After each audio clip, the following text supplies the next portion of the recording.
पिछली वीडियो में हमने रिलेशनल डेटा मॉडल को डिटेल में समझा था। हमने जाना था कि रिलेशनल मॉडल में डेटा टेबल्स के रूप में स्टोर किया जाता है।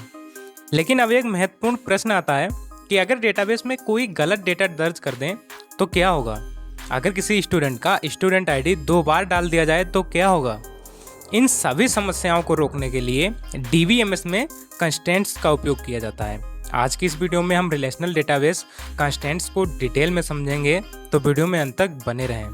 हेलो दोस्तों, welcome to tech with Yogesh, जहां टेक्नोलॉजी को बनाया जाता है सिंपल और इजी।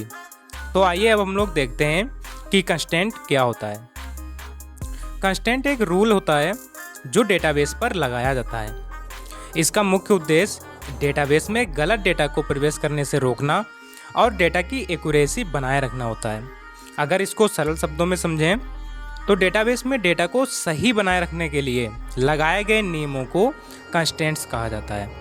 अब हम लोग देखेंगे कि कंस्ट्रेंट्स की आवश्यकता क्यों पड़ती है। मान लीजिए किसी कॉलेज डेटाबेस में स्टूडेंट आईडी यूनिक होनी चाहिए, लेकिन अगर कोई गलती से एक ही स्टूडेंट आईडी 2 स्टूडेंट को दे दे तो डेटाबेस में समस्या उत्पन्न हो जाएगी। इसी प्रकार यदि किसी स्टूडेंट का नेम खाली छोड़ दिया जाए तो भी डेटा अधूरा हो जाएगा। ऐसी समस्याओं को रोकने के लिए कंस्ट्रेंट्स का उपयोग किया जाता है। अब हम लोग देखेंगे कि रिलेशनल डेटाबेस कंस्ट्रेंट्स कितने प्रकार के होते हैं। मुख्य रूप से रिलेशनल डेटाबेस कंस्ट्रेंट्स 4 प्रकार के होते हैं: डोमेन कंस्ट्रेंट, की constraint, entity integrity constraint, referential integrity constraint. अब इनको एक एक करके समझते हैं। सबसे पहले हम लोग देखेंगे डोमेन कंस्ट्रेंट को। डोमेन कंस्ट्रेंट यह सुनिश्चित करता है कि किसी एट्रीब्यूट में केवल वैलिड डेटा ही दर्ज किया जाए, यानी हर कॉलम के लिए डेटा का टाइप और रेंज पहले से निर्धारित होती है। अब इस एग्जांपल में यदि एज में ABC लिख दिया जाए तो यह गलत होगा, क्योंकि एज में केवल न्यूमेरिक वैल्यू ही आनी चाहिए। इसी नियम को डोमेन कंस्ट्रेंट कहते हैं। अब हम लोग देखेंगे की कंस्ट्रेंट क्या होता है।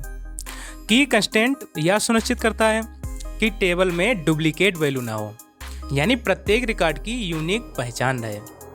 जैसे यहाँ स्टूडेंट आईडी 2 बार आ गई तो यहाँ की कंस्ट्रेंट का उल्लंघन है, क्योंकि स्टूडेंट आईडी यूनिक होनी चाहिए। अब हम लोग देखेंगे एंटिटी इंटीग्रिटी कंस्ट्रेंट को।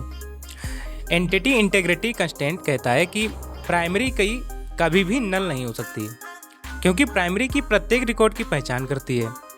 जैसे इस एग्जाम्पल में प्राइमरी की में नल वैल्यू है, क्योंकि प्राइमरी की में नल वैल्यू नहीं हो सकती है, तो यह भी गलत है। चौथा है referential integrity constraint. Referential integrity constraint 2 tables के बीच संबंध को बनाए रखता है। यह सुनिश्चित करता है कि फॉरेन की हमेशा किसी एग्जिस्टिंग प्राइमरी की को रिफर करे। अब जैसे यहाँ स्टूडेंट आईडी 105 स्टूडेंट टेबल में मौजूद ही नहीं है, इसलिए यह रेफरेंशियल इंटीग्रिटी कंस्ट्रेंट का उल्लंघन है। अब हम लोग कंस्ट्रेंट्स के फायदे देख लेते हैं। इसका सबसे पहला फायदा है डेटा एक्यूरेसी, यह गलत डेटा को रोकते हैं। दूसरा डेटा कंसिस्टेंसी, डेटाबेस को व्यवस्थित रखते हैं। तीसरा है डुप्लीकेट डेटा रोकना, एक ही जानकारी बार बार स्टोर नहीं होती। चौथा है डेटा इंटीग्रिटी बनाए रखना, डेटाबेस विश्वसनीय बना रहता है। तो दोस्तों, आज हमने रिलेशनल डेटाबेस कंस्ट्रेंट्स को डिटेल में समझा।